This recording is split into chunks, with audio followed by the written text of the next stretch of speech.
2024년 12월 7일 오후 3시 17분.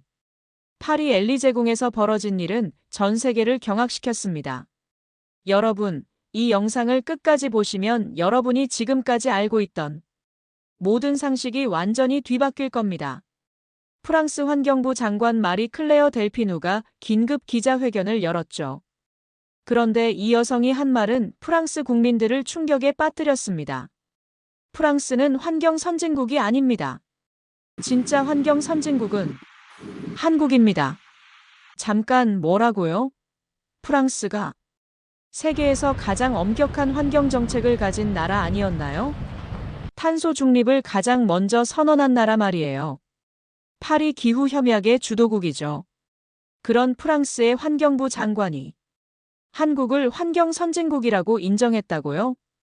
더 충격적인 건 이겁니다.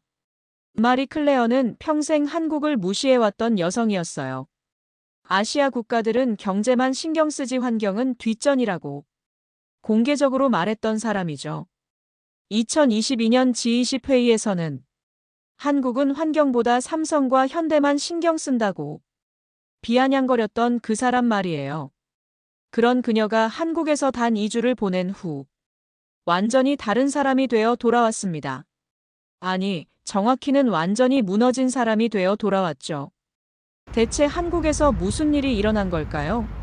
잠깐, 그 전에 감동 내국자 채널을 처음 보시는 분들께 말씀드립니다.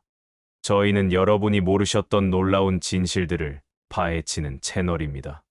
오늘 같은 충격적인 이야기를 놓치고 싶지 않으시다면 구독과 알림 설정 잊지 마세요. 마리 클레어가 한국에 온 이유는 단순했습니다. 한국의 환경 정책을 직접 확인해서 허점을 찾아내겠다는 거였어요.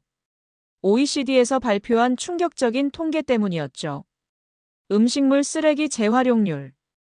프랑스 23%, 한국 95%. 플라스틱 재활용률. 프랑스 27%, 한국 87%. 시민환경 참여도. 프랑스 34%, 한국 91%. 이건 조작된 통계야. 절대 사실일 수 없어. 마리 클레어의 첫 반응이었죠. 프랑스 언론들도 조롱했어요. 우리 장관이 후진국에서 뭘 배운다는 거야? 아시아의 거짓 통계에 속는 건 아니야. 하지만 인천공항에 발을 디딘 그 순간부터 마리 클레어의 모든 신념이 산산조각나기 시작했습니다. 공항 화장실에서 벌어진 첫 번째 사건. 한국인 청소부 아주머니가 마리 클레어에게 한 말이 그녀를 경악시켰어요. 대체 뭐라고 했을까요? 첫날 밤 호텔에서 마리 클레어는 프랑스 대통령에게 긴급 전화를 걸었습니다. 대통령님, 제가 완전히 틀렸습니다. 한국은 전화 내용이 무엇이었는지 아시나요? 그리고 이틀째 되는 날 서울 한복판에서 벌어진 그 사건. 마리 클레어가 길거리에서 펑펑 울기 시작했어요. 프랑스 환경부 장관이 한국 길거리에서 왜 울었을까요? 더욱 경악스러운 건 일주일 후에 일어났습니다. 마리 클레어가 프랑스 환경부 전 직원들에게 보낸 메시지예요. 여러분, 우리는 지금까지 우물 안개구리였습니다. 진짜 환경 선진국을 보고 왔습니다. 대체 한국에서 무엇을 본 걸까요? 지금부터 여러분이 상상도 못한 이야기를 들려드리겠습니다. 끝까지 보시면 여러분도 한국을 완전히 다르게 보게 될 겁니다. 마리 클레어 델피누, 53세. 파리 정치대학 환경학 박사.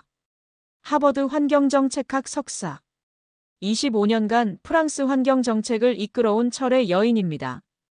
그녀의 경력은 화려했어요. 29세에 파리시 환경국장, 35세에 프랑스 환경부 차관, 42세에 유럽연합 환경정책 자문위원, 그리고 50세에 프랑스 환경부 장관. 유럽에서 가장 영향력 있는 환경 전문가 중 한 명이었죠.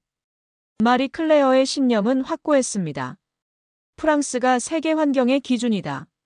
실제로 프랑스는 대단했어요. 재활용률 43%, 탄소 배출량 지속 감소, 세계에서 가장 엄격한 환경 법규. 파리 기후 협약을 주도한 나라였죠. 그런 그녀가 아시아 국가들, 특히 한국에 대해 가진 편견은 뿌리 깊었어요. 2019년 BBC 인터뷰에서 이렇게 말했죠. 한국, 경제 성장만 신경 쓰는 나라예요. 환경은 나중에 생각하는 전형적인 아시아 국가죠. 2021년 지칠회의에서는 더 노골적이었어요. 한국이 환경 선진국이라고. 농담도 유분수지. 플라스틱 사용량이 세계 3위인 나라가. 2022년 G20 환경 장관 회의에서는 한국 환경부 장관과 직접 설전을 벌이기도 했어요. 한국의 환경 정책은 쇼에 불과해요. 실질적인 성과는 없죠. 그런 마리 클레어가 한국행을 결심한 계기가 있었습니다. 2024년 OECD 환경 성과 지표였죠. 음식물 쓰레기 재활용률 프랑스 23%, 한국 95%. 플라스틱 재활용률 프랑스 27%, 한국 87%. 시민환경 참여도 프랑스 34%, 한국 91%. 분리수거 세분화 프랑스 5개 항목, 한국 13개 항목. 환경교육 참여도 프랑스 12%, 한국 89%. 이건 조작된 통계야. 절대 사실일 수 없어. 마리 클레어의 첫 반응이었어요. 그래서 직접 확인하러 온 겁니다. 한국의 거짓을 폭로하겠다는 마음으로 말이죠. 프랑스 언론사 3곳과 함께 2주간의 한국 방문을 계획했어요. 목표는 하나였습니다. 한국의 환경 통계가 허위라는 걸 증명하는 것. 하지만 그녀는 몰랐어요. 이 여행이 그녀의 인생을 완전히 바꿔놓을 거라는 걸 말이죠. 2024년 11월 15일 오전 10시 30분. 인천공항 3터미널. 마리 클레어와 프랑스 취재진 5명이 내렸습니다. 첫 번째 임무는 공항에서 한국인들의 실제 환경의식을 관찰하는 것이었어요. 마리 클레어가 첫 번째로 목격한 것은 공항 화장실의 휴지통이었습니다.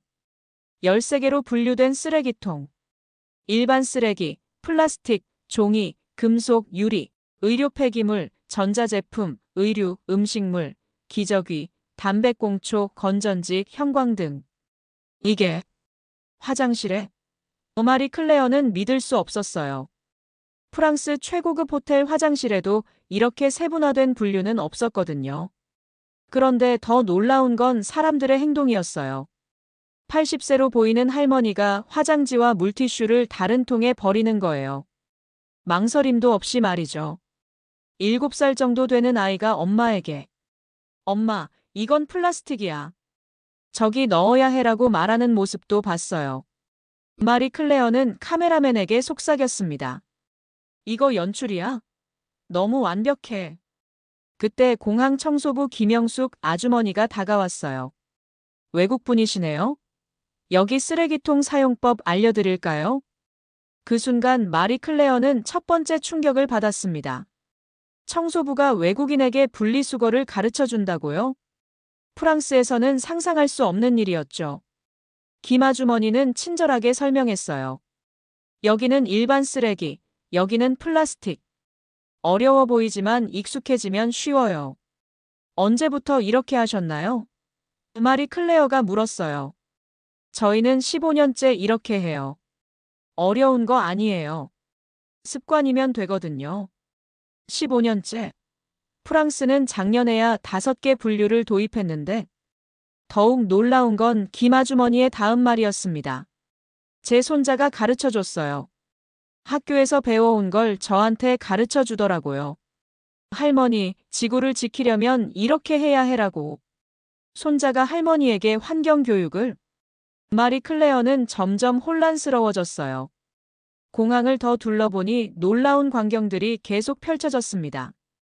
비즈니스맨이 커피컵을 플라스틱 뚜껑, 종이컵, 플라스틱 빨대로 분해해서 각각 다른 통에 버리는 모습. 외국인 관광객이 헤매고 있으면 지나가던 한국인이 친절하게 도와주는 모습. 심지어 5살짜리 아이가 엄마보다 더 정확하게 분리수거를 하는 모습까지. 마리 클레어는 동행한 기자에게 말했어요. 이거 전부 연출이야. 정부에서 시켜서 하는 거라고. 하지만 이 시간 동안 관찰한 결과는 달랐습니다. 연출이라고 하기엔 너무 자연스러웠어요. 모든 연령층이 참여하고 있었고 누구 하나 망설이거나 헤매는 사람이 없었죠. 가장 충격적이었던 건 공항 내 카페에서 일어난 일이었어요. 한 대학생이 아르바이트생에게 이렇게 말하는 거예요. 저기요, 플라스틱 컵이랑 종이 빨대를 같은 통에 버리시면 안 돼요. 재활용이 안 되거든요. 손님이 직원에게 분리수거를 가르쳐주는 광경. 프랑스에서는 상상할 수 없는 일이었습니다. 그날 밤 호텔에서 마리 클레어는 첫 번째 보고서를 작성했어요. 1일차 관찰 결과 한국인들의 환경의식은 예상보다 높다. 하지만 아직 표면적 관찰일 가능성이 높음. 내일부터 본격적으로 파헤쳐보겠다. 하지만 그녀는 몰랐어요. 진짜 충격은 이제 시작이라는 걸 말이죠. 둘째 날 오전 9시. 마리 클레어는 강남구 한 아파트 단지를 방문했습니다. 목표는 명확했어요. 일반 시민들의 실제 환경의식을 확인하는 것. 정부 시설이 아닌 민간 거주지에서의 진실을 보고 싶었거든요.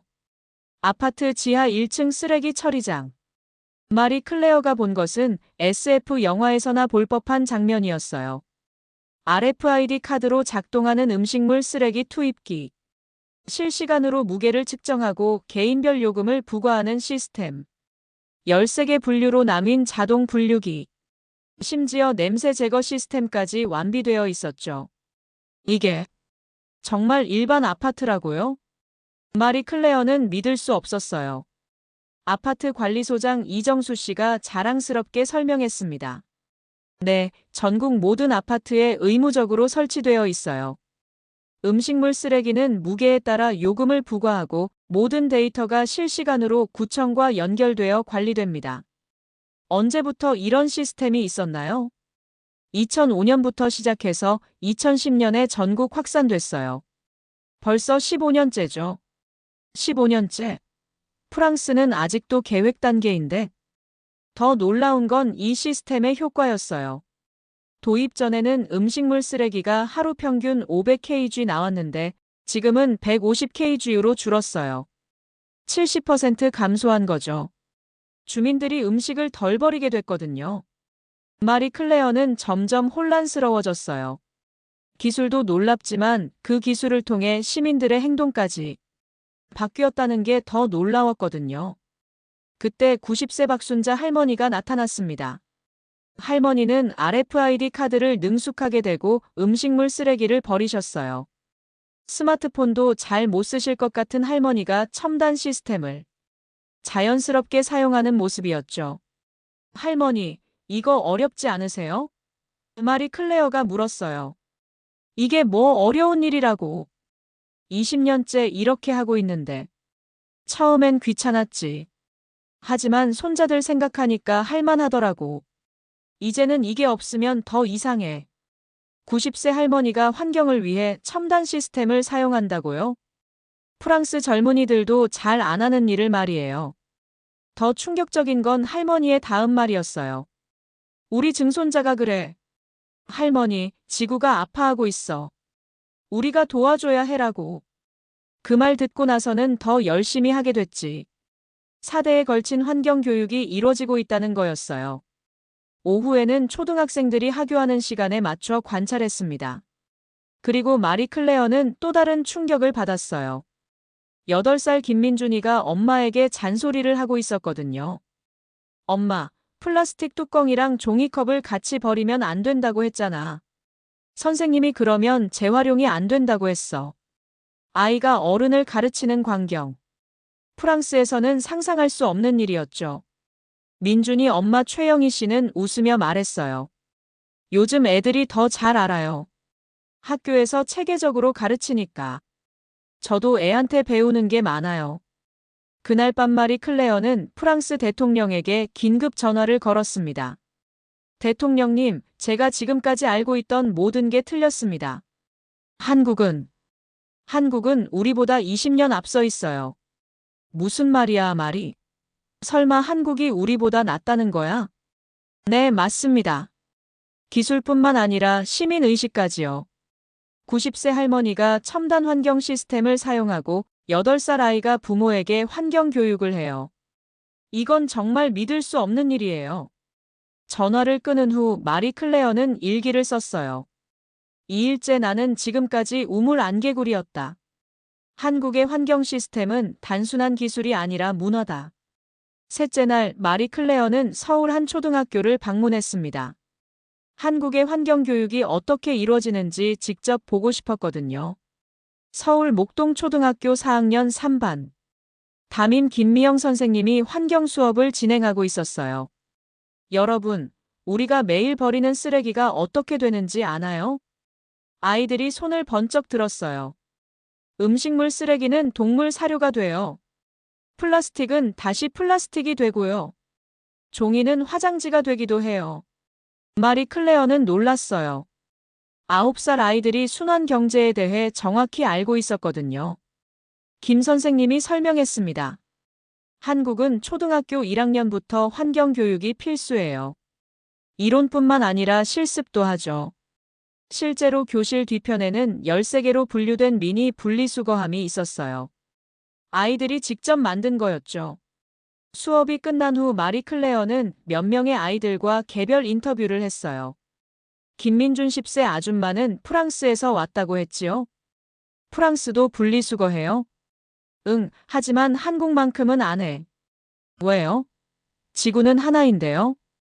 그 순간 마리 클레어는 할 말을 잃었어요.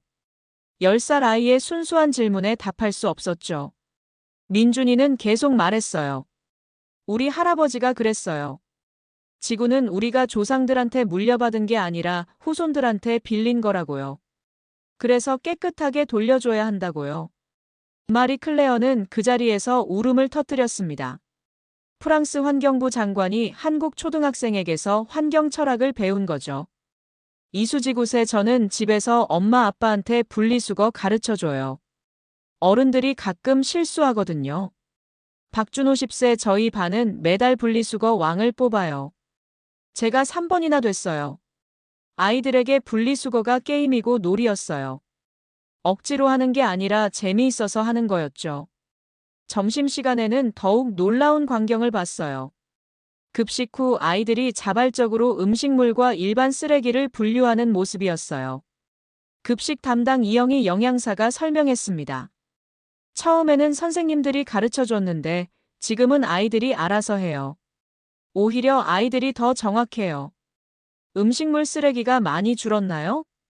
네, 10년 전에 비해 60% 줄었어요. 아이들이 음식을 덜 남기게 됐거든요. 환경을 생각해서요. 마리 클레어는 깨달았어요. 한국의 환경 교육은 단순한 지식 전달이 아니라 가치관 형성이었다는 걸 말이죠. 오후에는 환경지킴이 동아리 활동을 참관했어요. 아이들이 직접 학교 주변 쓰레기를 줍고 분류하는 활동이었죠. 동아리 회장 최지우 11세가 말했어요. 저희는 매주 금요일마다 학교 주변을 깨끗하게 해요. 그리고 어른들이 잘못 버린 쓰레기를 다시 분류하기도 해요. 어른들이 잘못 버린다고? 네, 가끔 있어요. 그럼 저희가 다시 제대로 분류해서 버려요. 아이들이 어른들의 실수를 바로잡고 있었어요. 그날 일기에 마리 클레어는 이렇게 썼습니다. 3일째 오늘 나는 진짜 환경교육이 무엇인지 배웠다. 지식이 아니라 사랑이다. 강요가 아니라 자발성이다. 한국 아이들은 지구를 사랑하는 방법을 배우고 있었다. 넷째 날 마리 클레어는 일반 시민들의 일상을 관찰하기 위해 명동과 동대문 시장을 방문했습니다. 첫 번째 방문지는 명동의 한 전통 음식점이었어요. 점심시간이라 손님들로 북적였죠. 마리 클레어가 놀란 건 손님들의 식사 모습이었어요. 사람들이 음식을 거의 남기지 않는 거예요. 프랑스 레스토랑이라면 접시에 음식이 반 이상 남아있는 게 일반적인데 여기서는 거의 모든 사람들이 접시를 깨끗하게 비우고 있었습니다. 더 놀라운 건 음식을 남긴 몇몇 테이블에서 일어난 일이었어요. 직원들이 남은 음식을 수거할 때 일반 쓰레기와 음식물을 철저히 분리하더군요. 젓가락, 이쑤시개, 물티슈는 따로 순수한 음식물만 전용 용기에 담는 거였어요. 음식점 사장 박민호 씨가 설명했습니다. 법으로 정해져 있어서요. 음식물과 일반 쓰레기를 섞어서 버리면 과태료가 나와요. 하지만 이제는 당연한 일이 됐죠. 힘들지 않으세요? 처음엔 귀찮았어요. 하지만 지금은 오히려 좋아요. 음식물 쓰레기 처리비가 많이 줄었거든요. 그리고 무엇보다 깨끗해졌어요. 점심을 마치고 마리 클레어는 옆 테이블에 앉아 있던 초등학생과 어머니의 대화를 엿들었어요. 엄마, 김치는 음식물이고 김치통은 플라스틱이야. 그렇게 버리면 안 돼. 응, 알겠어. 민지가 똑똑하네. 아이가 부모를 가르치는 모습. 마리 클레어에게는 여전히 신기한 광경이었어요. 그런데 더 놀라운 일이 일어났습니다. 그 엄마가 마리 클레어에게 다가온 거예요. 외국분이시죠?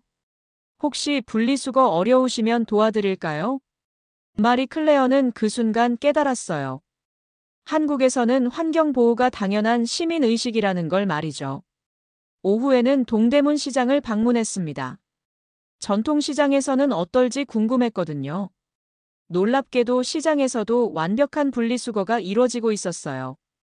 야채 가게에서는 썩은 야채와 비닐 포장지를 따로 분리하고 생선 가게에서는 비늘과 뼈는 음식물 쓰레기로 포장재는 플라스틱으로 분류하고 있었죠. 시장 상인 김순옥 씨가 말했습니다. 당연한 거 아니에요? 우리가 버린 쓰레기가 다시 자원이 되어 돌아오는 걸 아는데 왜 안 하겠어요? 언제부터 이렇게 하셨나요? 20년 넘었죠. 처음엔 복잡하다고 생각했는데 지금은 이게 없으면 더 이상해요. 시장 곳곳에 설치된 분리수거함들. 상인들이 자연스럽게 쓰레기를 분류하는 모습. 심지어 손님들도 포장지를 벗겨서 따로 버리는 모습까지. 가장 인상적이었던 건 한 할머니 고객이었어요. 80세가 넘어 보이는 할머니가 사온 생선의 비닐 포장지를 정성스럽게 씻어서 플라스틱 전용통에 버리는 거예요. 할머니, 왜 씻어서 버리세요? 마리 클레어가 물었어요. 더러우면 재활용이 안 되잖아. 깨끗하게 해야지. 80세 할머니가 재활용을 위해 포장지를 씻고 있었어요. 프랑스 젊은이들도 잘 안 하는 일을 말이죠.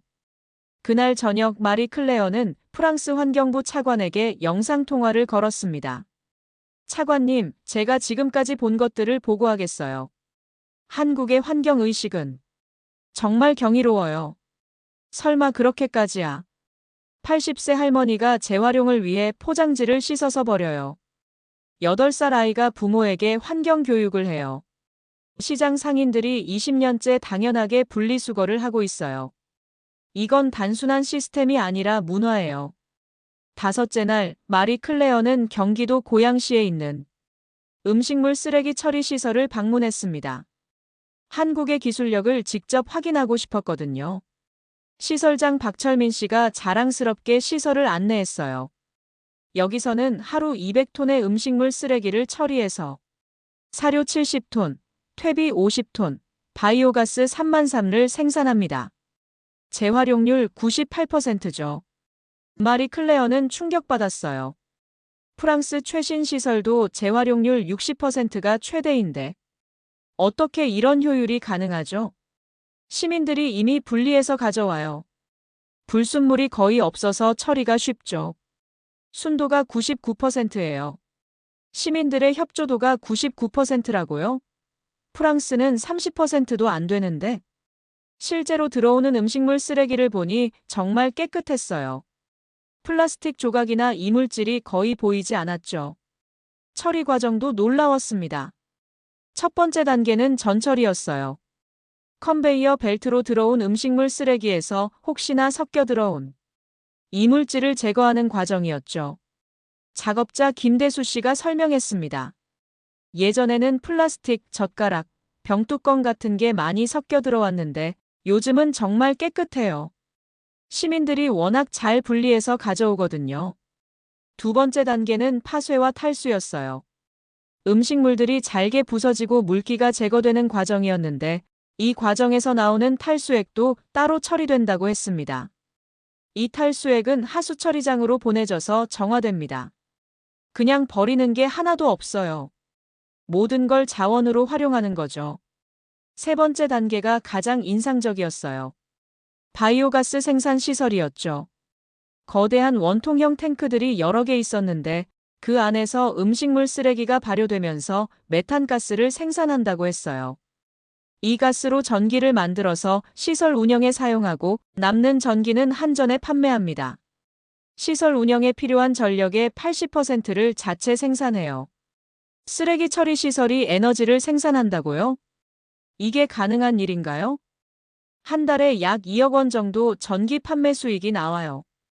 완전한 순환 경제죠. 네 번째는 사료 생산 라인이었어요. 처리된 음식물 쓰레기가 고온으로 건조되면서 사료로 만들어지는 과정이었죠. 이 사료는 주로 양돈장에서 사용됩니다. 영양가도 좋고 가격도 저렴해서 축산 농가들이 선호해요. 일반 사료의 70% 가격에 90% 영양가를 제공하죠. 마지막은 퇴비 생산 시설이었어요. 여기서 나온 퇴비로 기른 농작물들이 다시 우리 식탁에 오른다고 했습니다. 완전한 순환 구조죠.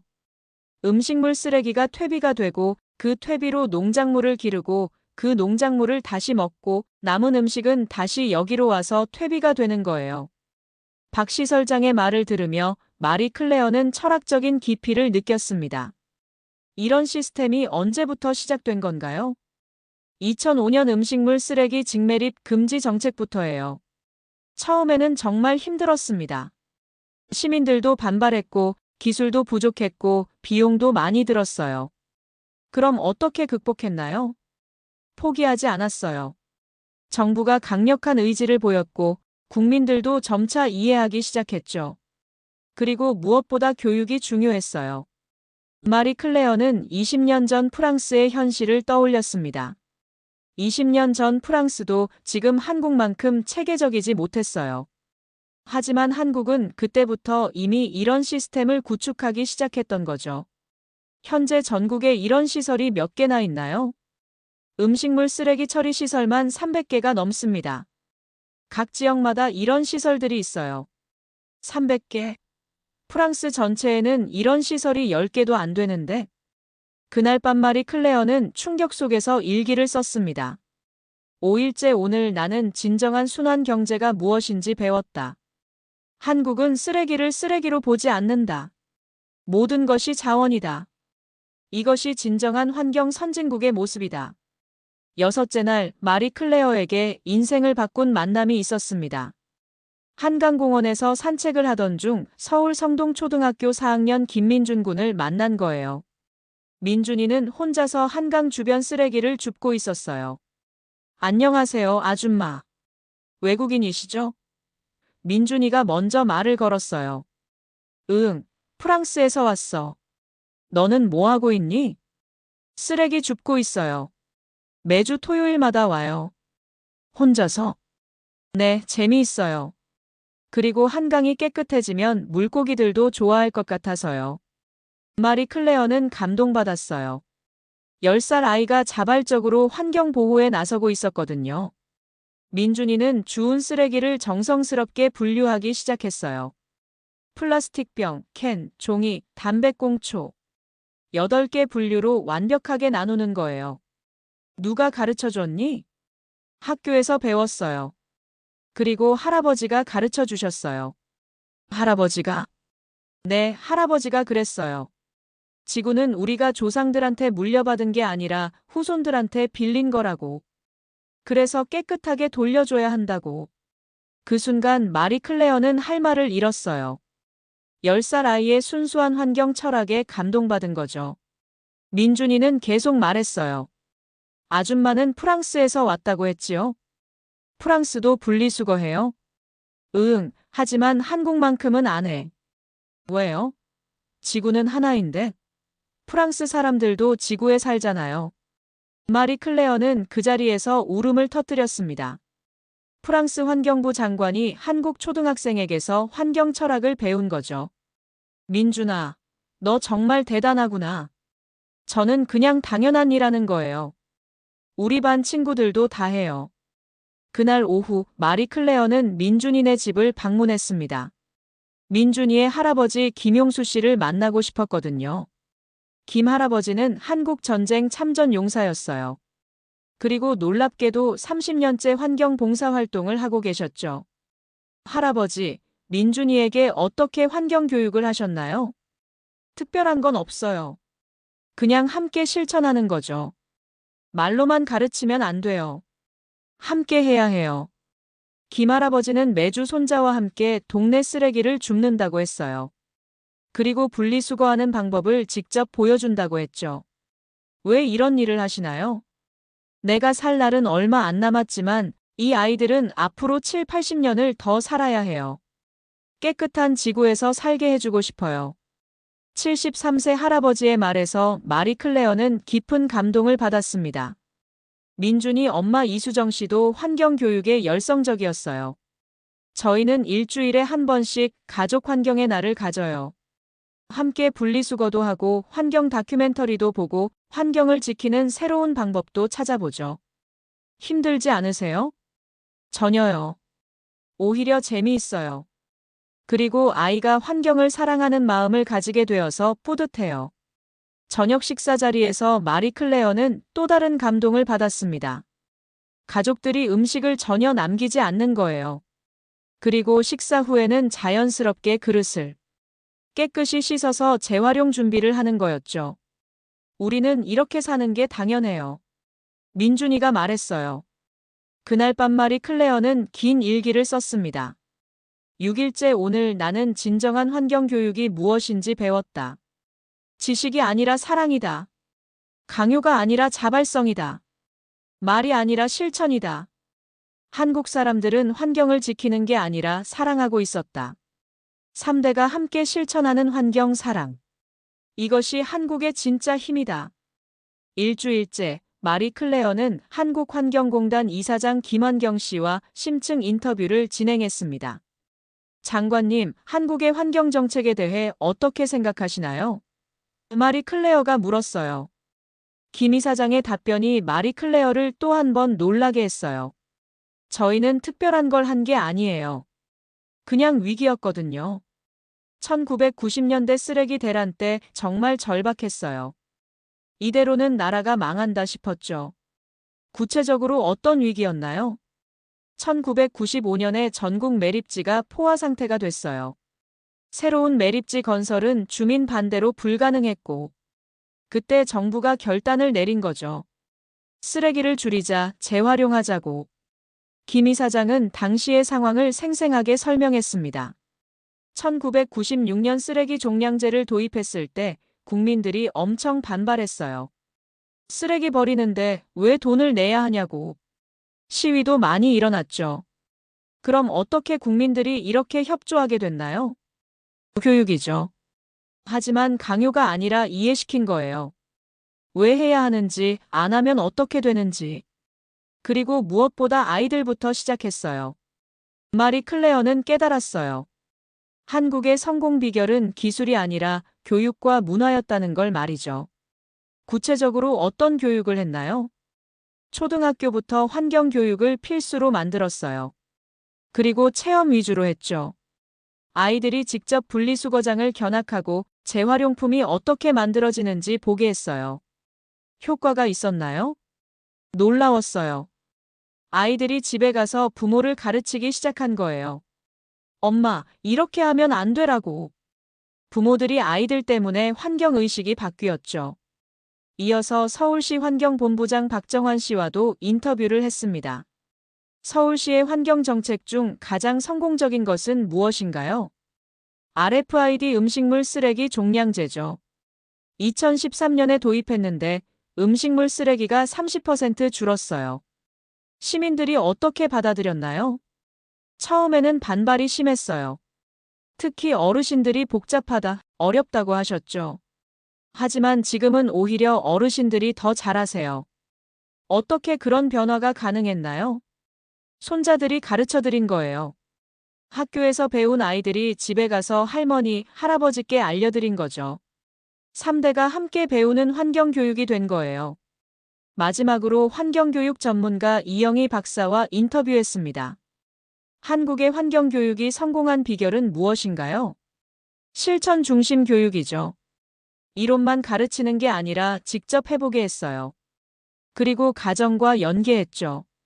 가정과 연계했다는 것은 아이들이 학교에서 배운 걸 집에서도 실천하게 했어요. 숙제로 가족과 함께 분리수거하기를 내주기도 했고요. 효과가 있었나요? 놀라웠어요. 아이들이 부모님의 환경의식을 바꾸는 경우가 많았어요. 지금은 3대가 함께 환경을 실천하는 가정이 많아졌죠. 마리 클레어는 새 인터뷰를 통해 한국 성공의 핵심을 깨달았습니다. 정부의 정책, 시민의 참여, 그리고 무엇보다 교육의 힘이었죠. 장관님, 마지막 질문입니다. 다른 나라에 조언한다면? 김 이사장의 답변이 마리 클레어의 마음을 울렸습니다. 시간이 걸려도 포기하지 마세요. 그리고 정부 혼자서는 안 돼요. 국민과 함께 해야 해요. 특히 아이들부터 시작하세요. 아이들이 세상을 바꿉니다. 그날 밤 마리 클레어는 프랑스 환경부 전 직원들에게 영상회의를 요청했습니다. 여러분, 저는 지난 일주일 동안 정말 많은 것을 배웠습니다. 한국의 환경정책은 우리가 상상했던 것보다 훨씬 앞서 있어요. 그리고 그 비결은 기술이 아니라 사람이었어요. 마지막 날 마리 클레어는 인천공항에서 출국을 기다리며 지난 2주를 돌아봤습니다. 공항 면세점에서도 그녀는 한국인들의 환경의식을 다시 한번 확인할 수 있었어요. 커피를 마신 후 컵을 분해해서 버리는 승객들, 쇼핑백을 재사용하는 사람들, 심지어 화장품, 샘플 용기까지 따로 분류해서 버리는 사람들. 이제 이해했어요. 마리 클레어가 동행한 기자에게 말했어요. 한국 사람들에게 환경보호는 습관이 아니라 문화예요. 프랑스로 돌아간 마리 클레어는 완전히 다른 사람이 되어 있었습니다. 귀국 첫날, 그녀는 프랑스 환경부 전 직원 200명을 모아놓고 이렇게 말했어요. 여러분, 우리는 지금까지 우물안 개구리였습니다. 진짜 환경 선진국은 따로 있었어요. 바로 한국입니다. 직원들은 믿을 수 없다는 표정이었어요. 하지만 마리 클레어는 확신에 차서 말했습니다. 90세 할머니가 RFID 카드로 음식물 쓰레기를 버리고 8살 아이가 부모에게 환경 교육을 하고 시장 상인들이 20년째 당연하게 분리수거를 하는 나라예요. 이것이 진정한 환경 선진국의 모습입니다. 그리고 놀라운 발표를 했죠. 프랑스도 한국 시스템을 도입하겠습니다. 5년 안에 한국 수준으로 만들겠어요. 저는 이를 위해 매년 한국을 방문해서 더 배우겠습니다. 2025년 현재 파리에는 한국식 음식물 분리수거 시범 지역이 10곳 운영되고 있습니다. 마리 클레어가 직접 추진한 사업이죠. 올해 3월 방한한 마리 클레어는 이렇게 말했습니다. 한국에서 배운 가장 큰 교훈은 겸손입니다. 그리고 환경은 정부가 하는 게 아니라 국민이 하는 거라는 걸 깨달았어요. 특히 아이들이 세상을 바꾼다는 걸 배웠죠. 현재 프랑스뿐만 아니라 독일, 이탈리아, 스페인까지 총 12개 유럽 국가가 한국의 환경 시스템 도입을 추진하고 있습니다. 마리 클레어의 증언이 유럽 전체를 움직인 거죠. 지난달 유럽연합 환경장관 회의에서 마리 클레어는 이렇게 연설했습니다. 저는 25년간 프랑스가 환경 선진국이라고 믿어왔습니다. 하지만 한국에서 진정한 환경 선진국이 무엇인지 배웠어요. 기술이 아니라 마음입니다. 시스템이 아니라 문화입니다. 한국의 90세 할머니는 프랑스 환경부 장관보다 환경을 더 사랑합니다. 한국의 8살 아이는 유럽 정치인들보다 지구의 미래를 더 걱정합니다. 이것이 우리가 배워야 할 진실입니다. 이 연설 영상은 유튜브에서 500만 조회수를 넘었고 전 세계적으로 한국의 환경 기적에 대한 관심이 폭발했죠. 올해 한국을 방문한 외국인 환경 전문가만 2,000명이 넘습니다. 모두 한국의 환경 시스템을 배우러 온 거예요. 여러분은 어떻게 생각하시나요? 우리가 매일 당연하게 하는 분리수거가 정말 이렇게 대단한 일일까요? 프랑스 환경부 장관이 울면서 인정한 우리의 환경의식 정말 자랑스럽지 않으신가요? 댓글로 여러분의 생각을 들려주세요. 혹시 외국인 친구가 한국의 분리수거를 보고 놀란 경험이 있으시나요? 여러분 댁에서는 몇 대에 걸쳐서 환경 교육이 이루어지고 있나요? 할아버지, 할머니가 손자에게 환경 사랑을 가르쳐 주신 경험이 있으시다면 꼭 공유해 주세요. 반대로 어린 손자, 손녀가 어른들에게 분리수거를 가르쳐 준 재미있는 에피소드도 기다리고 있어요. 그리고 이런 질문도 해보세요. 우리나라가 정말 환경 선진국일까요? 아직 부족한 점은 없을까요? 더 발전시킬 수 있는 방법은 뭘까요? 여러분의 솔직한 의견이 정말 궁금합니다. 마리 클레어 장관이 한국에서 받은 감동을 여러분도 느끼셨나요? 아니면 과장된 거 아니야? 라고 생각하시나요? 모든 의견을 환영합니다. 댓글로 토론해 봅시다. 그리고 주변에 이런 사실을 모르는 분들이 계시다면 이 영상을 꼭 공유해 주세요. 특히 환경에 관심 있는 분들, 우리나라를 사랑하는 분들이라면 정말 감동받으실 거예요. 오늘도 감동내국자와 함께 해주셔서 정말 감사합니다. 우리가 몰랐던 우리나라의 놀라운 모습을 발견하는 것, 이것이 저희 채널의 목표입니다. 앞으로도 여러분이 허헉 하며 놀랄 만한 이야기들을 계속 준비하고 있어요. 구독과 알림 설정은 힘이 됩니다.